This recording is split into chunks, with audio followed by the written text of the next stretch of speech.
Aleluya. Honra y gloria sea a Elohim de Israel. Bendita palabra del Señor, dada por la boca del siervo del Señor Pastor José Manuel. Gracias, Pastor, desde Honduras. Mis oraciones por Isla Las Palmas. Volcán Cumbre Vieja. Aleluya. Gloria a Jehová Dios. Gracias, varón de Dios, por tan interesante mensaje conmovedor y profundo. Gracias a Dios. Dios continúe bendiciendo sus vidas grandemente, Pastor. Saludos desde Tijuana, BC, México. Desde que oí por vez primera a este hombre, quedé maravillada de la manera como explica la palabra, que aprendo y conozco cada día más a mi Dios. Soy bendecida. Hermanos, he estado esta semana estudiando el Evangelio según San Juan y me he quedado realmente sorprendido de la joya que tenemos en nuestras manos, sinceramente. Seguramente alguien te habrá dicho en alguna ocasión, cuando le has preguntado, ¿y por dónde empiezo a leer la Biblia? Generalmente se suele decir, por el Evangelio según San Juan. Y yo no sé si lo decimos porque lo consideramos un evangelio muy sencillo y como una persona está empezando y no sabe nada de la Biblia, pues empieza por San Juan, pero alguien dijo en cierta ocasión que el Evangelio según San Juan es tan sencillo y tan fácil de entender que cualquier niño podría leerlo y entenderlo sin ningún problema. Pero al mismo tiempo también se ha dicho que es un evangelio tan profundo que puede volver loco a un auténtico teólogo, a un auténtico estudiante o indagador de verdades profundas. El Evangelio según San Juan es una auténtica joya, una auténtica maravilla. Les animo a que lo lean, tiene 21 capítulos, es muy fácil de leerlo, un par de capítulos por día, aunque te aseguro que en cuanto empieces a leerlo te vas a enamorar. Porque es un libro completamente diferente. Completamente diferente. De hecho, cuando vas a una escuela bíblica a estudiar la asignatura llamada los Evangelios, Mateo, Marcos y Lucas se llaman los Evangelios sinópticos y se estudian los tres juntos. Pero hay una clase para estudiar aparte, el Evangelio según San Juan, porque es, ya te digo, completamente diferente a los demás otros evangelios. Es el último que se escribió. El primer evangelio que se escribió fue Mateo, más o menos en la misma época en la que se escribió el Evangelio según San Lucas. Tiempo más tarde se escribió el tercer evangelio, el que lleva el nombre de Marcos, y 70 años después de la muerte y resurrección del Señor Jesucristo, es decir, ya rozando el año 100 después de Cristo, Juan decide también contar en la historia de Jesús. Pero como dijimos la semana pasada, cuando leíamos y compartíamos el capítulo 1, es un evangelio diferente porque no es un evangelio que va dirigido, por ejemplo, a los judíos. Alguien ha dicho que si un no judío en aquella época le caía en las manos el evangelio según San Mateo, seguramente de entrada se iba a aburrir. Porque uno de los juegos, digo entre comillas, favoritos de los judíos es el tema de las genealogías. Retroceder en el tiempo, en la historia y recordar cómo se llamaba su padre, su abuelo, su bisabuelo, su tatarabuelo, y es algo que lo llevan en la sangre, es algo que lo han mamado de pequeño, ¿no? Y en el Evangelio según San Mateo encontramos en el primer capítulo una enorme genealogía que va pues desde los tiempos de Abraham hasta el mismísimo Señor Jesucristo, pero eso a un gentil, a un griego le aburriría. No le llamaba para nada la atención, pero como fue escrito para los judíos, a los judíos eso les fascina, ¿no? Sin embargo, el Evangelio según San Juan, que fue escrito 70 años, como acabo de decir, después de la muerte y resurrección del Señor Jesucristo, es un evangelio que, como vamos a ver ahora ahí en la pantalla dentro de un rato, Juan tiene que seleccionar muy meticulosamente las palabras, porque a estas alturas ya hay más gentiles convertidos que judíos convertidos al cristianismo o al Mesías, al Señor, ¿no? Por lo tanto, el vocabulario tiene que ser diferente, porque hay términos que para un judío significan una cosa y para un gentil significan otra o simplemente no significan nada. La palabra Mashiach, Mesías, prácticamente es una palabra inexistente en el Evangelio según San Juan, es una palabra que no aparece mucho, y Juan escoge palabras como por ejemplo vimos el domingo pasado la famosa palabra logos, ¿Os acordáis? Juan capítulo 1, porque el logos para el griego era el que había hecho el universo, el que le daba orden, el que ponía todo en su sitio, el que hacía que todo funcionara. Y entonces él utiliza esa palabra que era muy conocida en el mundo de la filosofía griega y la emplea, y entonces él dice el logos, ese que ustedes llaman el logos, el creador, que no tienen ni idea de lo que están hablando, yo os voy a hablar de él. Y presenta a ese logos como el creador del universo, presenta al logos como encarnado. Hoy hemos cantado una parte de una canción que hablaba acerca del verbo se hizo carne, y vemos cómo Juan es una persona que no solamente tiene que seleccionar muy bien las palabras que va a utilizar, porque la audiencia, los lectores a los cuales va a llegar el Evangelio son personas que no tienen mucho conocimiento de la Biblia, son gente que viene de un trasfondo pagano, de idolatría, un mundo de mitología griega. Entonces él tiene que ser muy cuidadoso en esto, sino que además tienen que tener presente, y cuando sepan esto van a entender por qué Juan utiliza tantas veces ciertas y determinadas palabras. Ya habían empezado a introducirse en las iglesias herejías, las enseñanzas de los famosos gnósticos, personas que decían Dios no pudo crear el mundo, porque el mundo, el cuerpo, la materia es malo. Por lo tanto, un Dios santo, un Dios bueno, un Dios perfecto no puede tener contacto con el hombre bajo ningún concepto, no puede tener contacto con la materia. Entonces ellos creían que había una serie de, así lo llamaban, emanaciones, ¿verdad? Y Jesucristo era una emanación de Dios que prácticamente no tenía nada que ver con Dios, y entonces él sí, como no era divino, como no era santo, como no era Dios, como no era creador, él sí podía tener contacto con el hombre, él sí podía tener contacto con la materia, porque al fin y al cabo él no era Dios. Y eso es lo que algunos gnósticos creían. Otros creían que este mundo, que ellos consideraban que era pecaminoso, malo, el cuerpo era la cárcel del alma, pues ellos decían que este mundo fue creado por los ángeles caídos. Los ángeles caídos fueron arrojados de la presencia del Señor, y como ellos eran tan malos, pero al mismo tiempo eran tan poderosos, pues ellos fueron los que crearon el mundo, los que crearon la materia, etcétera, etcétera. Sí, permítame la expresión, un cacao, un lío terrible que se estaba metiendo dentro de las congregaciones. Para colmo, había otra tendencia, otra herejía que se había metido con mucha fuerza en la iglesia, y era todo lo contrario. Era que Jesucristo era simplemente un hombre que había evolucionado con una serie de poderes que había ido adquiriendo con el paso del tiempo, pero no tenía nada que ver con la divinidad. Otros creían que Jesús era, como ellos llamaban literalmente, un espíritu descarnado. Un espíritu que cuando lo veías parecía un hombre, parecía un ser humano, pero en el fondo no era un ser humano. Realmente él no comía, no se cansaba, no tenía que dormir, no tenía ningún tipo de sufrimientos, porque era una especie de espíritu que cuando se manifestaba parecía un hombre, pero de hombre no tenía absolutamente nada.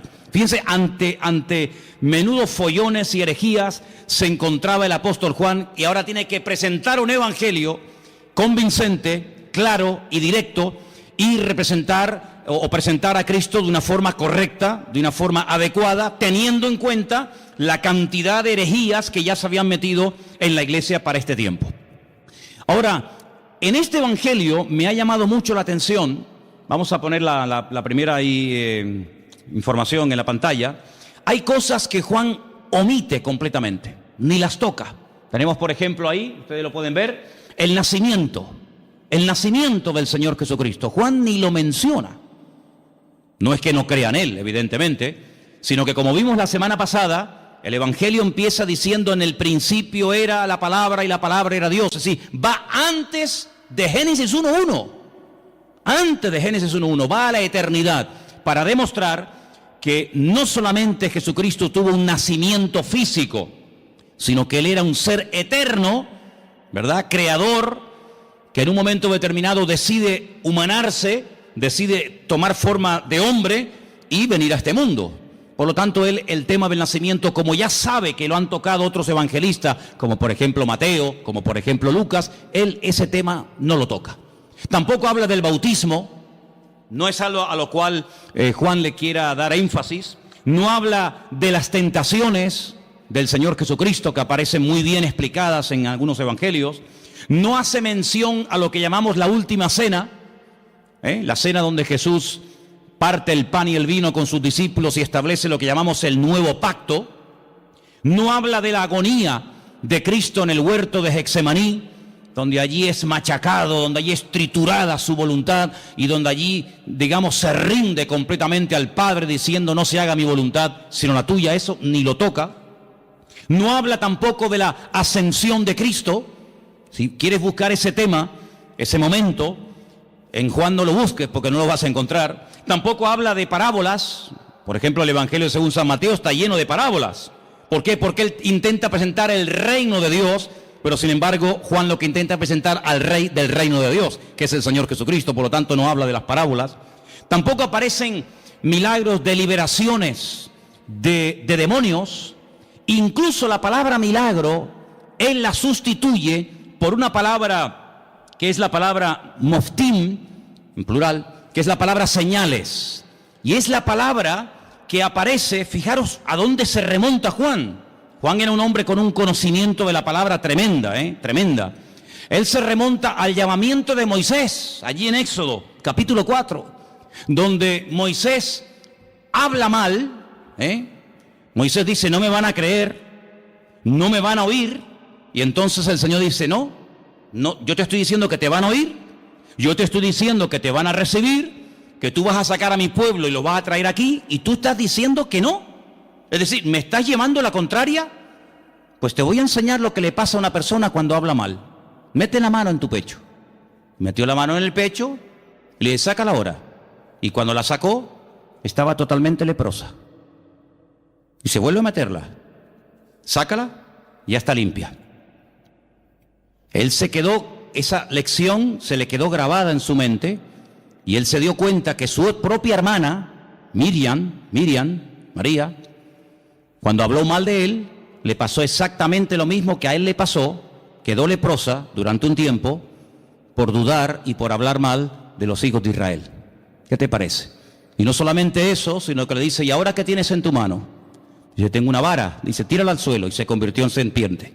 Si le estás dando lugar al enemigo, cada vez que hablas mal. Cógela por la cola y volvió otra vez a convertirse en vara, a convertirse en palo. Estas dos señales no las olvides en tu vida. Cuando vayas a Egipto, muéstrales estas dos señales para que ellos aprendan a hablar y para que sepan lo que puede ocurrir cuando una persona utiliza mal el poder de la lengua y puede darle lugar al enemigo. Así que estas señales, esa palabra moftim, es la misma que utiliza Juan en su evangelio cuando dice que el Señor Jesucristo hizo muchas señales, las cuales no están escritas en este libro. Dejadme que os lea este versículo. Jesús hizo además muchas otras señales en presencia de sus discípulos, las cuales no están escritas en este libro. Él lo dice bien claro. Todo lo que Jesús hizo, todo lo que el Señor enseñó, todos los milagros de Cristo no están escritos en este libro. Pero estas se han escrito para que creáis que Jesús es el Cristo, el Mesías, el Hijo de Dios, y para que creyendo tengáis vida eterna. Así que él emplea la palabra señales, y ahora después hablaremos un poquito de eso. Así que estas cosas que les he mencionado no aparecen en el Evangelio según San Juan, pero mira tú por dónde. Si Juan no hubiera escrito su Evangelio, todas estas cosas que vamos a ver a continuación, la siguiente por favor, nunca sabríamos absolutamente nada de estas cosas que vamos a mencionar ahora, porque no las menciona ni Mateo, ni Marcos, ni Lucas. Si yo les preguntara a ustedes, sin leer el Evangelio según San Juan, cuál fue y dónde hizo el Señor Jesucristo su primer milagro, nunca lo sabríamos. Nunca sabríamos que el primer milagro de Cristo fue en Caná de Galilea, convirtiendo el agua en vino. Porque nadie lo menciona, pero Juan sí. Bendito sea el Señor, porque le reveló y le mostró a Juan dicho milagro, ¿sí o no? Menciona además algo muy interesante, la conversión o la conversación que tuvo en capítulo 2 con Nicodemo. Esa conversación no aparece por ninguna parte en los otros evangelios. Es una conversación interesantísima, allí en Juan capítulo 3, A Juan le gusta mucho las conversaciones de Cristo con otras personas. Por ejemplo, en el 2 está el milagro de las bodas de Caná, en el 3 está la conversación con Nicodemo, en el 4 ¿qué está? La conversación con la mujer samaritana. Si no hubiera sido por Juan, nunca hubiéramos sabido que Jesús se detuvo junto al pozo en Samaria y le habló a una mujer samaritana, y allí pues le dijo cosas tremendas, y allí él se reveló como quien verdaderamente él era, solamente en Juan. Si no se hubiera escrito el Evangelio según San Juan, nunca habríamos oído de que sanó a un paralítico en el capítulo 5 en el estanque de Betesda, que hacía 38 años que estaba esperando el movimiento del agua. Fíjate tú por dónde, hermano, me quedé sorprendido, y es así. Si no hubiera sido por Juan, nunca hubiéramos oído hablar de Lázaro. La resurrección de Lázaro, su amigo en Betania, solamente la encontramos en el capítulo 11 del Evangelio según San Juan. Nunca nos hubiéramos enterado de que el Señor Jesucristo se agachó para lavarle los pies a sus discípulos, porque eso no lo cuenta ningún otro evangelista más que solamente Juan. Nunca hubiéramos recibido o tenido una enseñanza que va, fíjate, desde el capítulo 14 hasta el capítulo 17 del Evangelio según San Juan, hablando acerca del ministerio, de las funciones del Espíritu Santo, el bendito Consolador. Por ejemplo, él dijo: no os pongáis tristes, no os dejaré huérfanos, os conviene que yo me vaya, porque si yo no me fuese, el Consolador no vendría. Pero cuando Él venga, porque yo le voy a rogar al Padre que os envíe otro Consolador para que esté con vosotros para siempre, Él me glorificará a mí. Él os guiará a toda la verdad. Él os hará saber lo que ha de venir. Él tomará de lo mío y os lo hará saber a cada uno de vosotros. Él además convencerá al mundo de justicia, de pecado y de juicio. ¿Qué te parece? Una enseñanza profunda del Espíritu Santo solamente en San Juan. Nunca habríamos oído el comentario despectivo, la crítica que Judas hizo cuando vio a una mujer que derramaba sobre él un vaso de alabastro con el nardo puro, aquel perfume. Dice que se llenó toda la casa, y cuando él dice: qué desperdicio tan grande, haber derramado todo este perfume sobre el cuerpo de Jesús, qué desperdicio tan grande. Esto vale más de 300 denarios, un año entero de trabajo total derramado sobre Cristo así, en un momento. Eso aparece en San Juan. Sí que es un evangelio que nos da muchísima información, pero es un evangelio diferente. ¿Por qué? No solamente porque cuenta cosas que ningún otro evangelista contó, sino que los demás evangelistas, Mateo, Marcos y Lucas, nos hablan y se centran fundamentalmente en el ministerio de Jesús en el norte del país, en lo que conocemos con el nombre de Galilea. Él se quedó a vivir durante mucho tiempo en Galilea, sobre todo en la ciudad de Capernaum, el pueblo de Naún, y los evangelios, los 3 primeros, nos cuentan lo que hacía allí. Pero sin embargo Juan cambia de escenario y comienza a hablarnos de cosas que Cristo hacía en el sur del país, en Judea, y sobre todo también en la ciudad de Jerusalén. Ahora, es interesante porque en el propósito del libro que hemos leído esta tarde, Juan reconoce que todo lo que el Señor Jesucristo hizo, nunca, ningún autor, ni él mismo, podía haberlo escrito. Hay, por ejemplo, un versículo muy interesante en San Juan, os lo leo, capítulo 21, que dice: hay otras muchas cosas que Jesús hizo. Estamos en el 21-25. Las cuales, si se hubieran escrito una por una, pienso que ni aún en el mundo cabrían los libros que se habrían de escribir. Por lo tanto, el Evangelio según San Juan es un pequeño resumen, no es una obra completa, una enciclopedia de la vida de Cristo, sino es simplemente un pequeño resumen donde él, a propósito, toma o escoge 7 señales y las va a presentar. Y nos va a presentar a Cristo de una forma muy completa. Pero una cosa que llama mucho en el Evangelio según San Juan es lo observador y la tremenda memoria que Juan tenía. Hay cosas que se pierden con el tiempo, no nos acordamos de lugares, de nombres, cosas que ocurrieron. Sin embargo, vais a ver que Juan, por ejemplo, yo he hecho una lista de cosas que cuenta Juan que demuestran que tenía una memoria tremenda. Pero aparte de tener una memoria tremenda, era un hombre muy observador. Por ejemplo, Él dice que cuando aquel niño dio aquellos panes y aquellos peces para dar de comer a aquella multitud, ¿os acordáis del milagro, sí o no? Él dice en su evangelio, y por cierto es el único que lo dice, que aquellos panes eran panes de cebada. Qué curioso, ¿no? Son panes de cebada. No son panes de trigo, no son panes de maíz, no son arepas, ¿no? Sino son panes de cebada. Qué curioso, ¿no? Después dice, por ejemplo, que cuando el Señor en una de las ocasiones calma la tempestad en el mar de Galilea, habían remado 5 kilómetros. Otros evangelistas dicen, después de haber remado un rato, Juan dice, no, un rato no, remamos 5 kilómetros. Qué curioso, ¿no? Después se da cuenta de que en el primer milagro en las bodas de Caná de Galilea, no solamente dice que Jesús dijo llenar las tinajas hasta arriba, sino dice que había 6 tinajas. No dice, bueno, había tinajas, sino las cuenta, porque si no las cuenta, ¿cómo lo sabe? 1, 2, 3, 4, 5, 6 tinajas había llenas de agua que después se convirtieron en vino. Es el único que menciona, fíjate qué detalle tan curioso, esto es una persona muy observadora, pero no solamente observadora, sino que además si no estás allí, tú no te enteras. Porque les quiero decir que el único que se la jugó y que fue valiente y que estuvo al pie de la cruz hasta que murió fue Juan.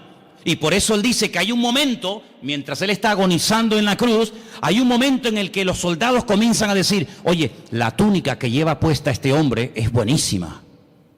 Es una pena romperla en pedazos y un trozo para ti y otro trozo para ti. ¿Por qué no nos rifamos y echamos suertes? Y dice la Biblia que echaron suertes y a uno le tocó y se la llevó.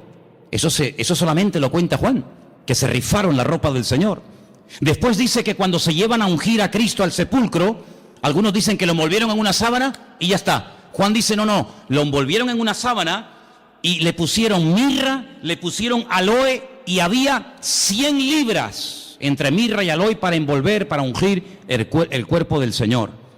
Es el único que dice que Nicodemo se llevó el cuerpo de Cristo para ungirlo. Es el único que dice que aquella mujer que derramó el vaso de alabastro, el vaso de nardo puro sobre el cuerpo de Jesús, dice que no solamente lo derramó, sino que toda la casa olió al perfume que olía el Señor Jesucristo. Otro detalle muy interesante. Después, por ejemplo, una de las cosas muy interesantes es que él dice que el templo de Jerusalén se tardó 46 años en ser restaurado y decorado por el rey Herodes, el único que lo dice.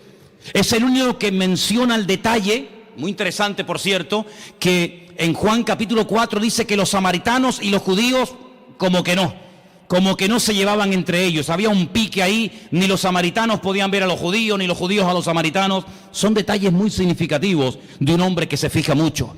Luego, algo que me ha llamado mucho la atención del Evangelio según San Juan, es que es un hombre que menciona lugares de Jerusalén porque se ve que conoce y se sabe muy bien mover en la ciudad de Jerusalén.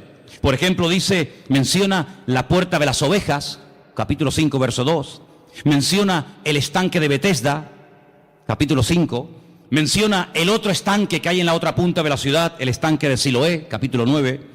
Menciona una puerta que se llama el pórtico de Salomón, donde años más tarde o tiempo más tarde iría con Pedro, y allí orarían, ¿se acuerdan? Por el paralítico que estaba allí en la puerta del templo. Es el único que menciona el torrente de Cedrón, ese barranco que divide la ciudad del Monte de los Olivos. Él dice que el Calvario, aquel monte, tenía forma de calavera, lo registra también en su libro. Es un hombre, ya digo, tremendamente observador, una persona que conoce la ciudad de Jerusalén y se mueve por ella, diríamos, como pez en el agua. Ahora, en cuanto al tema de las herejías, Juan quería dar una imagen, una visión completa del Señor Jesucristo. Porque en aquellos tiempos estaban, como dije al principio, los que creían que Él no era un hombre, sino una especie de espíritu que se aparecía en forma humana, y estaban aquellos que decían que era tan divino, que no era un hombre. Claro, ¿cómo casar, cómo unir estas dos herejías? Hermanos, a lo largo de la historia, la iglesia, el pueblo de Dios, ha tenido que enfrentarse con un montón de problemas, de todo tipo. Pero algo que el enemigo ha utilizado y seguirá utilizando hasta el final de los tiempos contra nosotros, contra el pueblo de Dios, es tratar de meter sutilmente en las congregaciones lo que llamamos o conocemos con el nombre de herejías. ¿Qué es una herejía? Bueno, vamos a definirlo de la siguiente manera. El diablo sabe perfectamente que cuando uno conoce la verdad, cuando uno tiene un encuentro con él, cuando uno conoce la verdad, pues sabe diferenciar perfectamente lo incorrecto. Ya el ejemplo que hemos puesto en otras ocasiones, aquel hombre que trabajaba en un banco manejando todo el día divisas, manejando todo tipo de monedas. Antes había más que ahora, hoy en día con el tema del euro muchas monedas no existen, pero antes cuando viajabas por Europa, cada país tenía su moneda y tenías que cambiar franco, tenías que mandar libras, tenías que cambiar pesetas, bueno, ya eso prácticamente ha desaparecido. Pero le preguntaron un día a un hombre que manejaba constantemente divisas. Me imagino que habrás tenido que estudiar muchísimo, ¿no? Hacer muchos cursos para diferenciar los billetes falsos de los verdaderos. Y él dijo, jamás en mi vida yo he hecho un curso para estudiar billetes falsos. Y entonces, ¿cómo sabes diferenciar uno falso de uno verdadero? Dice, porque yo he estudiado muchísimo al billete verdadero. Yo lo conozco también, su tacto, hasta cómo huele, las características del billete verdadero, lo que se tiene que ver, lo que no se tiene que ver, dónde tengo que tocar, dónde no tengo que tocar. Lo conozco tan bien que en cuanto me presentan un billete falso, digo, este es falso, este no es verdadero. Porque conozco al verdadero. Ahora, si me pongo a estudiar todo lo falso, al final sé que son falsos, pero no conozco al verdadero. Y lamentablemente vemos que hoy en día también hay gente así. Han estado un poco de tiempo en los mormones, un poco de tiempo en los Hare Krishna, un poco de tiempo en los Rosacruces, un poco de tiempo con los testigos de Jehová, un poco de tiempo con los evangelistas, un poco de tiempo con no sé quién. Al final tienen un cacao en la cabeza terrible, conocen tanto a sectas y filosofía, pero no conocen la verdad. Y Jesucristo no es uno más. Lo que Juan hace es presentar la verdad, porque él dice, la verdad os hará libres. Si yo empiezo a rebatir y a discutir y esto, no, con la discusión no llegamos a ninguna parte. Yo lo que voy a hacer es proponerme, seleccionar una serie de señales, presentaros la verdad de la forma más completa y variada y profunda posible, porque cuando lleguéis a conocer la verdad, cuando lleguéis a intimar con la verdad, os vais a dar cuenta de que lo falso ya no tiene ningún atractivo, ya no tiene ninguna tentación para vuestra vida, porque la verdad no solamente os hará libres, sino que la verdad os hará felices. ¿Cuántos dicen amén? Entonces él presenta a Cristo como la verdad y os vais a dar cuenta que la palabra verdad, verdadero, aparece así de veces en el Evangelio según San Juan. No hay una palabra que se repita más en este Evangelio como la palabra verdad o verdadero. Tengo aquí una pequeña lista, no están todos, pero para que veáis. Dice, yo soy el pan verdadero, el pan que descendió del cielo. No dice yo soy el pan. Bueno, podría decirlo, pero añade la palabra, yo soy el pan verdadero. Y entonces dice, el pan que comieron nuestros padres en el desierto, pues todos los que lo comieron murieron. Pero el que coma de mí nunca morirá. Después dice, yo soy la vid. Pero no dice solamente yo soy la vid, sino dice yo soy la vid verdadera. Juan capítulo 15, verso 1. Juan 8, 16 dice yo soy el juez, pero el juez verdadero, el juez que imparte verdaderamente justicia. Y os vais a dar cuenta de que aparece la palabra verdad por todo el Evangelio. Encontramos, por ejemplo, en Juan 14, 6, un versículo que todos conocéis de memoria, ¿sí o no? Sí. A ver, ¿qué dice Juan 14, 6? No, ese es 3:16, ese es el 3:16, el 14:6, 14:6. Yo soy el camino, yo soy la verdad y yo soy la vida. Otra vez la palabra verdad, continuamente la verdad, la verdad, la verdad, la verdad. Qué curioso que un día Pilato se le quedó mirando y le dijo, ¿y qué es la verdad? ¿Qué es la verdad? La verdad no es la iglesia evangélica. ¿Sabías eso, no? La verdad no es una secta, una religión. La verdad se llama Jesucristo. La verdad se llama Jesucristo. Y teniendo al Señor, podemos discernir entre la verdad y la mentira. Hay algunas congregaciones donde tal vez enseñan cosas que no son 100% verdad. Por eso el Señor quiere que escudriñemos la verdad, que leamos la Biblia, para que sepamos discernir y sepamos separar lo falso de lo verdadero. El apóstol Pablo le decía a Timoteo, quiero que sepas esto y lo tengas bien presente en tu vida, que dice el Espíritu de Dios que en los últimos tiempos, y lo dice claramente el Espíritu Santo, se meterán dentro de las congregaciones herejías, falsas doctrinas, doctrinas de demonios, que parecerán muy bonitas y muy atractivas, Pero para eso tenemos la palabra, para comprobar en todo momento si lo que en mi iglesia se está predicando es la verdad. Y el día que aquí no se predique la verdad, levántese y váyase. No se quede por amor a mí, no se quede por amor a los niños, no se quede por cariño a la hermana o al hermano tal. No, no, aquí no estamos para vernos las caras, aquí estamos para crecer y conocer y profundizar en la verdad, porque la verdad es la que nos hace libres. Y si se predica la mentira, pues lo lamento mucho, y aquí no quiero estar ni un minuto de mi tiempo, porque la mentira esclaviza, la mentira es un veneno que le abrimos la puerta y va contaminando nuestra vida. Por lo tanto, compruebe siempre, traiga la Biblia a la iglesia, tome apuntes, escuche los mensajes, y si comprueba que algo no ha sido correcto, que le están enseñando mentiras, que le están manipulando la escritura, no haga caso, sea selectivo en esto. Jesucristo vino para darnos la verdad, para abrir nuestros ojos, y la verdad se puede comprobar, no solamente experimentar, se puede comprobar, y la misma Biblia que yo uso para predicar aquí en el púlpito, la tiene usted. Léala, escudriñela, memorízala, y si ve que no coincide con la verdad, aquí tu tiempo se ha terminado, amigo. Estamos en este lugar para crecer en la verdad. ¿Cuántos dicen amén? Ahora, fíjense qué interesante, en el Evangelio según San Juan hay 7 expresiones muy interesantes que las vamos a ver ahora, pero algo que también hace Juan, no solamente nos presenta a Cristo como el eterno, el creador, el todopoderoso, sino que además nos da ejemplos para que nos demos cuenta que a lo mejor puede haber un creyente, escúchenme bien por favor, puede haber un creyente que no lo entienda todo, pero tenemos que tener paciencia con el que no lo puede entender o aceptar todo. Si yo pusiera, vamos a poner un ejemplo, ¿no? Si tuviéramos este salón ahora mismo dividido en dos, tuviéramos este salón dividido en dos, tenemos en el centro, más o menos, ¿no? Tenemos en el centro una especie de cristal, de prisma, y proyectamos un rayo de luz desde ese lado en dirección al prisma. Todos los que están a mano izquierda verían solamente un rayo de luz, pero todos los que están a mano derecha verían 7, en 7 colores diferentes. Si yo les pregunto a los de la mano izquierda, ¿ustedes qué están viendo? Y me dicen, un rayo de luz. ¿De qué color? Blanca. ¿Seguro que veis uno solo? Contarlo bien, sí, uno solo. Vosotros, hermanos, ¿qué estáis viendo? Pues estamos viendo 7 rayos de 7 colores diferentes. Pero ¿cómo puede ser que unos vean 7 y otros vean 1? ¿Quién está viendo la verdad? Todos. Lo que pasa es que unos están a un lado y otros están a otro lado. Y estos, por estar en un lado, ven más que los que están en otra parte. ¿En qué lado te encuentras de tu relación con el Señor? Hay gente que no ve más allá de lo que ven sus ojos, y por eso se hunden. Por eso se desaniman, porque no ven más allá.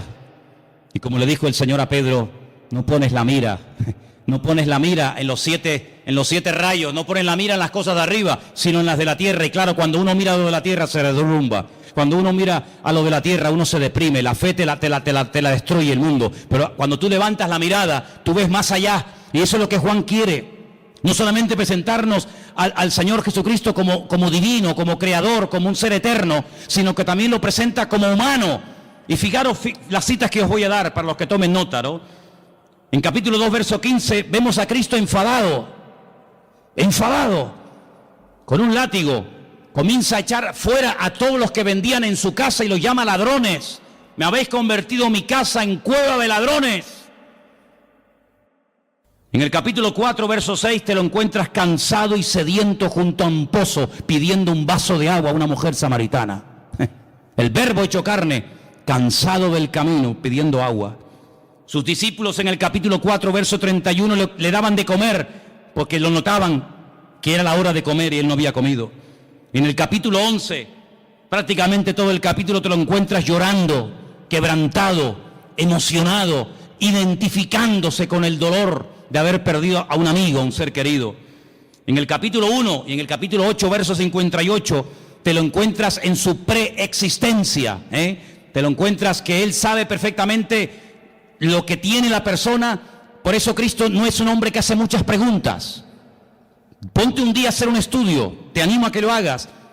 empieza a buscar en la Biblia cuántas preguntas Cristo hacía. Generalmente muy pocas. Generalmente muy pocas. Y la pregunta es ¿por qué? ¿Por qué Jesús no preguntaba cosas a la gente? Porque Él tiene todas las respuestas. Porque Él sabe todas las respuestas. Nosotros para saber ciertas cosas tenemos que preguntar, ¿y cómo fue? ¿Y dónde no fue? ¿Y quién estaba? ¿Y quién no estaba? ¿Y estabas tú? ¿No estabas tú? ¿Y fue arriba? ¿Fue abajo? ¿Era de noche? ¿Era de día? Tenemos que hacer muchas preguntas. Él no hace apenas preguntas, porque Él tiene todas las respuestas. Encontramos en el capítulo 17, verso 5, a Jesús. Lo encontramos diciendo que Él tuvo gloria con el Padre. La misma gloria que tenía el Padre, Él la tenía. Y lo encontramos bajando del cielo en el capítulo 6. Pero fíjate tú qué interesante. Encontramos al Señor Jesucristo cansado, lo encontramos al Señor Jesucristo pidiendo agua, lo encontramos dormido en una barca y al mismo tiempo diciéndole a aquella mujer, 5 maridos has tenido y el que ahora tienes no es el tuyo. Diciéndole a uno, he aquí un verdadero israelita.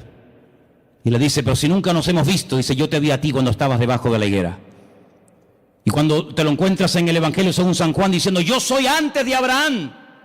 Yo existo antes que Abraham el patriarca. Y le dicen, ¿tú? ¿Pero cómo vas a ser tú antes que Abraham si tú no tienes ni 40 años? Y él les dice, os aseguro que yo soy antes de Abraham. Y yo te digo, no lo dice la Biblia, pero yo también te digo que hasta Abraham habló con el mismísimo Señor Jesucristo. Y el Señor Jesucristo habló con el mismísimo patriarca Abraham. ¿O quién te crees que era Melquisedec? Melquisedec, Melech Tzadik, el rey de justicia, sin genealogía, sin padre, sin madre, sin principio de fin ni de días. Allí estaba el Señor, dándole pan y vino al patriarca Abraham, y el patriarca Abraham dándole los diezmos a Melquisedec, el rey de Salem, el rey de justicia. ¿Qué te parece? Ahora, a lo largo del capítulo, a lo largo del libro del Evangelio según San Juan, encontramos en 7 ocasiones al Señor Jesucristo utilizando la expresión anojí. En hebreo hay 2 formas de decir yo. La habitual, la común, la que se suele utilizar siempre, la que todo el mundo usa es aní. Aní, yo, aní. Pero cuando Dios dice yo, generalmente Él utiliza otro yo que no lo utiliza el ser humano. Es el yo, el pronombre personal, primera persona que utiliza Dios y es Anojí. Anojí es yo cuando habla Dios y Aní es yo cuando habla un ser humano. En el Evangelio según San Juan encontramos 7 Anojí. Juan 6:48. Anojí lejen Jaim.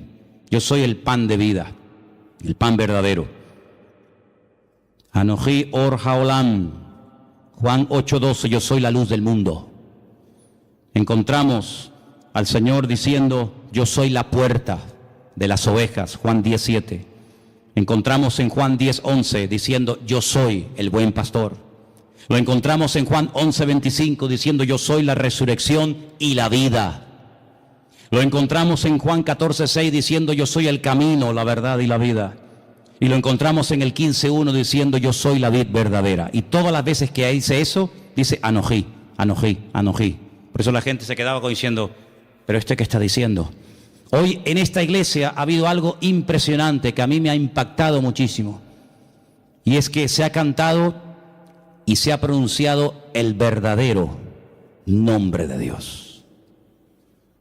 El nombre que habéis pronunciado esta tarde en esa canción, que después la vamos a cantar al final, otra vez más, es el verdadero nombre de Dios. Y ese nombre tiene que ver con la existencia, tiene que ver con la existencia misma. Nadie le ha dado existencia a Él le da existencia a todas las cosas. Pero hay algo muy interesante en el Evangelio según San Juan, y es que nuevamente aparecen 7 ventanas. Fíjate qué interesante, se llaman señales. Yo llamo a 7 ventanas a través de las cuales puede ver más allá. Porque algo que tenemos que tener presente, y Juan lo hace de una forma muy sutil, pero muy bien presentada, es que cuando te habla de un milagro, cuando te habla de algo que hace el Señor, Él te deja como en puntos suspensivos para que tú pienses y veas que no solamente es un milagro, algo que ocurre en un momento puntual del tiempo, sino que es una señal, es una forma de indicarte que detrás de ese milagro hay una manifestación de la gloria de Dios.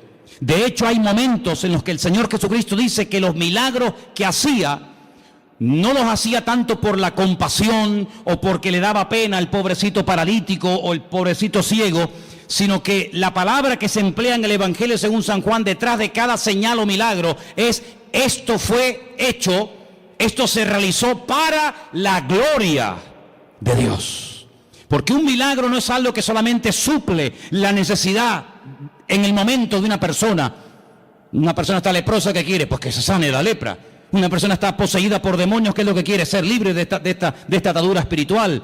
Una persona no ve y Jesús, ¿qué quieres que te haga? Pues quiero ver, o no puedo caminar, levántate y camina. Sino que el Señor va más allá de la necesidad temporal de la persona. Esto lo hago para la gloria de Dios. Cuando lo dicen los discípulos en Juan capítulo 9, y este hombre que no tiene ni ojos, que están huecas las cuencas, no tiene el globo ocular, este hombre, esto es algo terrible. Esto no es normal que una persona nazca con las cuencas de los ojos vacías. El padre tuvo que cometer un pecado terrible, ¿no? Y este es el castigo de Dios, o él mismo. Y Jesús le dijo: ni una cosa ni otra. Este hombre nació así, sin posibilidad de ver. Si a este hombre, ni operándolo, el mejor oftalmólogo del mundo no podría devolverle la vista a este hombre, porque este hombre no tiene globo ocular, está hueca, no tiene nada. Yo solamente he visto a un hombre en toda mi vida así. Ciegos hemos visto todos y de vez en cuando pues vemos a algún ciego, pero solamente vi a un hombre en la puerta de Damasco en Jerusalén hace unos cuantos años atrás. Lo vi y me llamó tanto la atención porque tenía la cuenca de los ojos hueca, vacía, no tenía el globo ocular. Así era el problema de este hombre. Y los discípulos nunca habían visto algo semejante. Le dicen: pero ¿qué pecado terrible tuvo que cometer sus antepasados o él para nacer así? Y Jesús dijo: ¿no sabes por qué este hombre ha nacido así? Ya estamos buscando siempre, perdonen, las cuatro patas a los gastos, ¿no? Que si una maldición, que si un trabajo de hechicería, que si el pecado del abuelo, que si una maldición hereditaria. No, mira, quítense todo ese rollo de la cabeza. ¿Saben? Les voy a decir la verdad. ¿Saben por qué este hombre nació así? Para que se manifieste hoy delante de todos ustedes la gloria de Dios. Entonces, ¿qué hace el Creador? ¿Qué hace el Señor? Coge barro, le hace el globo ocular, una albondiguilla, ¿no? Se la pone en los ojos y le dice: vete a lavarte al estanque de Siloé, que está en la otra punta, allí bajando el torrente de Cedrón. Vete allá a lavarte. El pobrecito va calladito, sin protestar, humilde. Cuando llega al estanque de Siloé, el hombre se quita el barro de los ojos y vuelve viendo. Y los judíos le dicen: pero tú no puedes hacer eso, hoy es Shabbat, no se puede quebrantar el Shabbat. Y dice: ¿cómo que no? El que me dijo, el que me untó los ojos con barro, él fue el que me dio la orden, discutan con él si quieren. Ese hombre es un pecador, le dicen, es un pecador. ¿Un pecador? Pues menudo pecador, porque ustedes, siendo tan santos y tan religiosos, nunca me solucionaron mi problema, y este que ustedes dicen que es un pecador me ha mandado a lavarme al estanque de Siloé y regreso viendo. Y nunca, le dice el ciego a estos religiosos, nunca se ha oído en la historia, y se ve que conoce la Biblia, nunca se ha oído en la historia que un pecador, que un hombre malo le haya dado la vista a un ciego. Y además solamente os digo algo, yo solamente sé que antes era un ciego y que ahora veo. Y llaman a los padres y entrevistan a los padres, le dicen: ¿este es vuestro hijo? Dice: sí. Dice: ¿cómo recobró la vista? Y los padres dicen: no sé, pregúntenle a él tiene edad suficiente, tiene 40 años, pregúntenle a él. Y ahí empieza un tira y una floja, que si sí, que si no, que si se puede, que si no se puede. Hermano, el cumplimiento de un mandamiento no evita o no nos impide que cumplamos otros. Si yo, por cumplir con un mandamiento, me olvido de que la Biblia no solamente tiene uno, sino tiene cientos de mandamientos, estoy cometiendo una gravísima equivocación. Estoy haciendo un sobreénfasis sobre algo que ni siquiera prohíbe la Biblia. Y este hombre, al final, con un humor tremendo, le dice: ¿será que me estáis preguntando tantas cosas porque también ustedes se quieren convertir en discípulos de él? Y le dicen: nosotros no tenemos necesidad de convertirnos ni ser discípulos de nadie. Y lo echaron de la sinagoga, dice la Biblia. Lo echaron. Claro, cada vez que lo veían en el culto, amigo, era un testimonio. Y Jesús se lo encuentra al día siguiente, le dice, ¿qué te pasó? Y le dice que me echaron de la sinagoga. No me dejan congregarme. Se enfadaron contigo. Y le dice Jesús, ¿tú crees en el Hijo del Hombre? ¿Tú crees en el Mesías? Dice, ¿y quién es ese? Dice, yo, el que estoy hablando contigo. Dice, claro, Señor, ¿cómo no voy a creer en ti? Increíble, ¿eh? Todo esto lo cuenta San Juan. Si no fuera por este hombre, si no fuera por este evangelio, nos hubiéramos perdido cosas tremendas. Pero sobre todo algo que me llama la atención, que yo creo que Juan lo hizo a propósito. Lo dejó para el final, y quiero que lo leamos en esta tarde, es el capítulo 21, donde se produce algo que ni Mateo, ni Marcos, ni Lucas jamás contaron. Yo no sé si les dio vergüenza o por respeto, no lo sé, pero nunca fueron capaces de tocar este tema. Pero otra vez encontramos una característica típica del Evangelio según San Juan, y son las conversaciones que tiene con distintas personas. Lo vimos hablando con la samaritana, lo vimos hablando con Nicodemo, y ahora vamos a ver a Jesús en el capítulo 21, casi al final del libro, hablando con un discípulo. Capítulo 21, Jesús se aparece a sus discípulos. Qué interesante. Después de esto, Jesús se manifestó otra vez a sus discípulos junto al mar de Tiberias, y se manifestó de esta manera. Qué interesante, ¿no? Estaban juntos, cuenten, Simón Pedro, Tomás el Didimo. ¿Qué significa el Didimo? ¿O el Dídimo? ¿Qué significa? Significa el gemelo. Tomás era hermano gemelo de otro. Natanael, el que era de Caná de Galilea. Los hijos de Zebedeo, hijos, hablan plural. ¿Quiénes eran? Juan y Santiago. Y otros dos de sus discípulos. Simón Pedro les dijo, voy a pescar. Ellos le dijeron, vamos también nosotros contigo. Fueron y entraron en una barca, y aquella noche no pescaron nada. Nada. Toda la noche, para arriba, para abajo, echa la red aquí, echa la red, nada. Cuando ya iba amaneciendo, fíjate tú, amaneciendo ya, se presentó Jesús en la playa, mas los discípulos no sabían que era Jesús. Estaban cansados, estaban reventados, toda la noche pescando. Además, cuando tú estás pescando, los que habéis ido alguna vez a pescar, cuando uno está pescando, las horas se te pasan volando, disfrutas que no veas. Pero cuando estás hecha y no pican, es aburridísimo, estás hasta de mal humor. Les dijo Jesús, hijitos, ¿tenéis algo de comer? Ellos le respondieron, no, no tenían ni para comer. Increíble.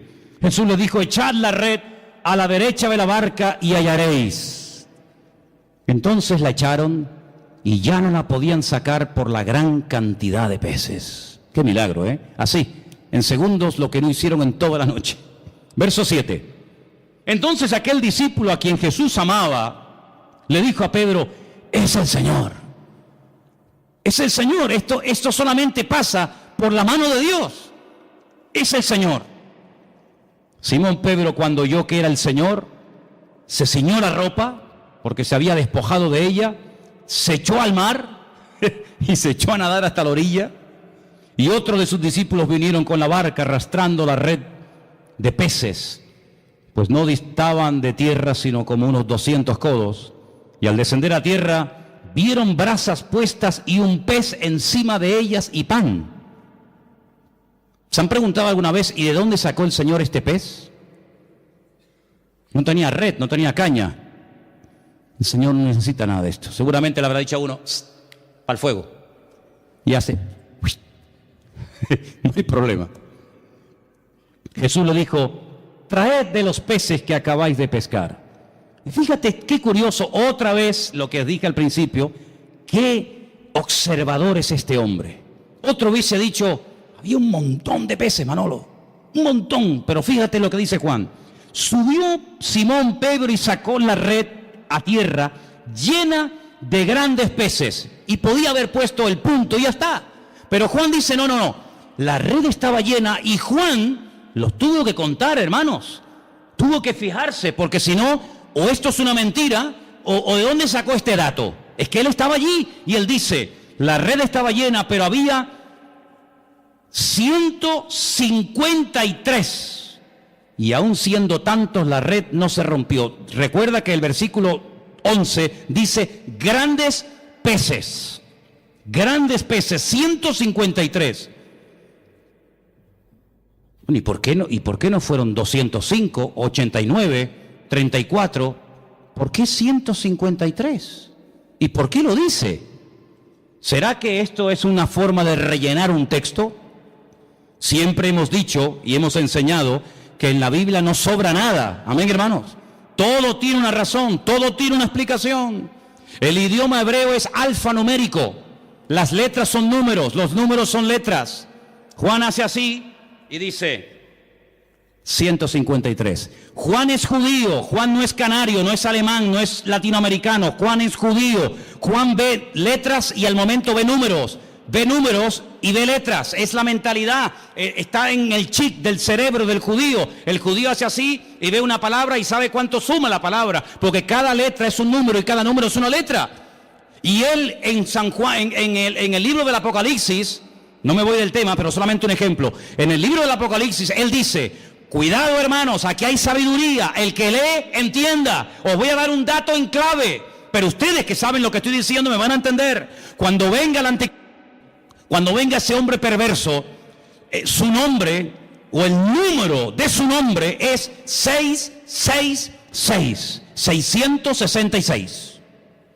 Claro, hay muchos nombres que coinciden. Por ejemplo, otro día cuando les comentaba el tema, cuando decide Shehen ben Hamor, Siquén hijo de Amor, suma 666, curiosamente.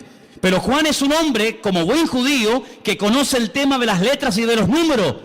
Y él te está dando el valor numérico del nombre de ese político de los últimos tiempos. Pero ahora, volviendo a Juan 21, te dice 153. Y al momento él sabe lo que significa 153. Claro, el que no sabe esto, vos dices, bueno, pues 153, no, espérate. Anoji Elohim. Si pusiéramos aquí en una pizarra la palabra Anoji Elohim, yo soy Dios, suma 153. Es decir, esta es la firma, amigo. Cuando ves un cuadro, dices, qué hermoso, a ver. Picasso. ¿Quién hizo este cuadro? Goya. ¿Quién produjo este milagro? Así, en segundos, lo que no pudimos hacer en toda la noche. 153. ¿Quién hizo esto? Anoji Elohim. Yo soy Dios, yo soy el Todopoderoso. ¿Cuántos dicen amén? No se te pone el cuerpo. Mi madre, ay Señor. Les dijo, venid, coman. Ya saben quién ha hecho esto. Aní Elohim. Elohim le dice a sus discípulos, o sus discípulos no se atrevían a preguntarle, ¿y tú quién eres? ¿Tú quién eres? ¿Se acuerdan que una vez en la barca, cuando calmó el viento y la tempestad, se empezaron a preguntar unos a otros y dice, ¿quién es este? ¿Quién es? Porque habla muy bien, obra de maravilla, sana enfermos, pero ya calmar un mar en tempestad, eso es algo que nos vuelve locos. ¿Quién es este? Y ahora dicen, ¿quién es? Pero no se atrevían, porque sabían que era el Señor. Vino pues Jesús, tomó el pan, lo dio, asimismo el pescado. Esta era la tercera vez que Jesús se manifestaba a sus discípulos, después de haber resucitado de los muertos. Ahora ya están a gusto, ya están las barrigas llenas, ya han comido. Y ahora Jesús le dice a Pedro, Pedro, ven un momento, ven. ¿Cuántos había? Por eso le dije, cuenten cuántos discípulos hay. Había un montón, había un montón. Pero ahora solamente le dice a Pedro, a Simón, Pedro, Simón, ven. Simón es Shishon, viene del verbo lishtot, que significa escuchar. Shema, Simón, ven, escúchame un momento. Escuchar es obedecer, escuchar es interiorizar. Shishon, ven para acá. Simón, hijo de quién? De Jonás. Es una contradicción. Tienes un nombre, Pedro, tienes un nombre que es una guerra, llevas una guerra. Shishon, el que escucha a Dios. Y Jonás, el profeta rebelde. ¿Cómo puede ser que por un lado oiga y por otro lado seas un rebelde? Ven acá, Pedro, esto no puede ser así. Hay un divorcio, ahí hay una falta de equilibrio en tu vida. Y le dice, Simón, hijo de Jonás, ¿tú me amas más que estos? Y le dice, sí, Señor, sí, sí. ¿Tú sabes que te amo? Y le dice, apacienta mis corderos. Ahora, el Evangelio según San Juan nos llegó a nosotros escrito en griego. En el griego hay 3 palabras para definir la palabra amor: ágape, eros y fileo. En el texto griego se aprecia lo que en español, no sé en alemán, pero en español no se aprecia. En español es me amas y me amas. Y la respuesta es tú sabes que te amo, tú sabes que te amo, tú sabes que te amo. No notas ahí un juego de palabras, pero aquí hay mucho más que eso. Jesús le dice, Simón Pedro, ¿tú me agapeas? Y Simón Pedro le responde, sí, Señor, yo te fileo. No, yo no te estoy preguntando eso. Yo te estoy preguntando si tú me agapeas, si tú me amas a mí como yo te amo a ti. Con ese amor perfecto, ese amor de Dios. Y Pedro le dice, sí, Señor, tú sabes que yo te fileo, tú sabes que yo te amo como un amigo. Pero es que yo no te estoy preguntando si tú quieres ser mi amigo. Yo no te estoy preguntando si yo te caigo bien. Yo te estoy preguntando si tú darías la vida por mí, porque tú sabes que el amor que yo tengo por ti es que de tal manera amé al mundo que di mi vida por el mundo. Entonces yo te estoy preguntando si tú me amas a mí como yo te he demostrado amarte a ti. Y Pedro le dice, Señor, tú sabes que yo ahí no llego, tú sabes que yo te fileo, pero yo no te agapeo. Y entonces al final, cuando el Señor ya se lo pregunta 3 veces, y Pedro capta la idea, y Pedro se da cuenta por dónde van los tiros, le dice en versículo 17, Pedro se entristeció. ¿Por qué? Porque Pedro reconoció que no podía llegar al nivel que el Señor le está pidiendo. Entonces, ¿qué le confiesa? Tú lo sabes todo. Tú sabes que yo soy un petardo como persona. Yo he fallado, he metido la pata. Menosprecié a todos estos, dije que no te iban a traicionar, que no te iban a vender, que te iban todos a abandonar, pero yo no. Y al final resulta que que no abre la boca, pero que estuvo allí al pie de la cruz, es el que estuvo, y resulta que yo te estaba negando delante de los romanos. Tú lo sabes todo, tú sabes que yo no doy la talla, tú sabes que te negué, tú sabes que no estuve contigo como tenía que estar, pero tú lo sabes todo.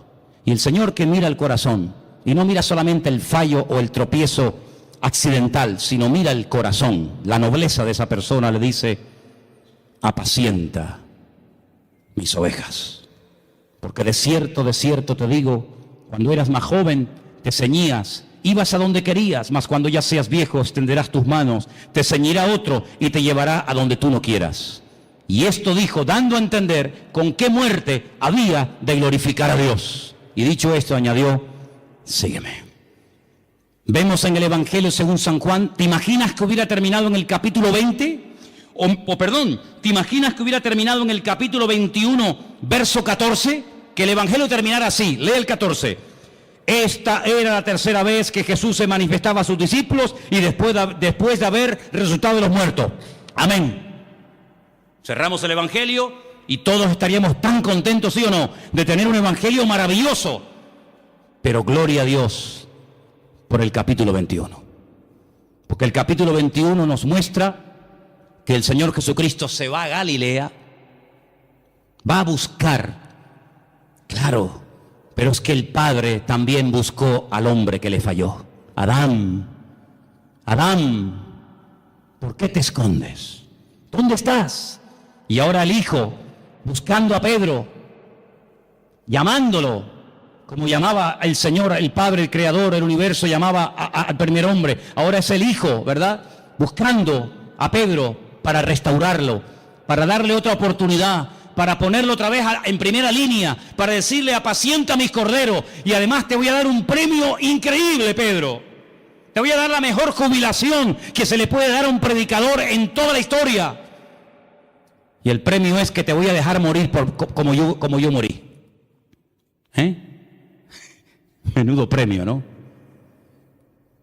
Te voy a dar el privilegio de morir crucificado como yo. Y así me vas a glorificar a mí. ¿No dices que me amas? Pues si me amas hay que demostrarlo, amigo. Y así murió Pedro. Pero antes fue restaurado.